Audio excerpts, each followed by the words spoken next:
সাথে অপকর্ম করতে হইব। ইউসুফ নবী কয় আল্লাহি বিল্লাহি তাল্লাহি, না আল্লাহ এক, রাসূল এক, আল্লাহর সাথে শরীক নাই। দুনিয়ার কেউ দেখে না, কিন্তু আমার আল্লাহরে জুলাইখা দেখে। জুলাইখা কয় না, অপকর্ম করতে হইবা, না হয় ফাঁসাইয়া ছাড়ো। ইউসুফ নবী টেনশন, আল্লাহর উপরে তাওয়াক্কুল করে কয় আল্লাহ তুমি ছাড়া বাঁচানোর এখন আমার কেউ নাই। তুমি রব, তুমি রহমান ছাড়া আমার বাঁচানোর কেউ নাই।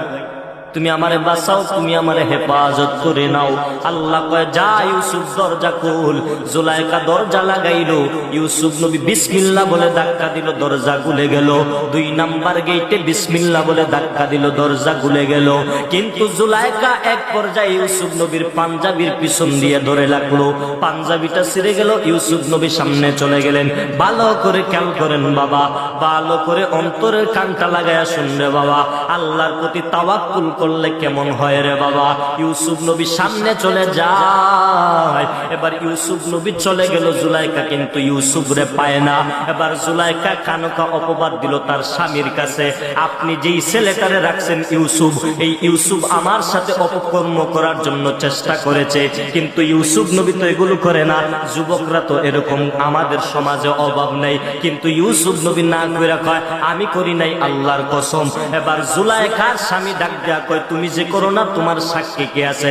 বলে সাক্ষী আছেন আমার আল্লাহ। বলে আল্লাহ তো এখন দেখাতে পারবা না, এই দুনিয়ার জমিনের মধ্যে সাক্ষী কে আছে?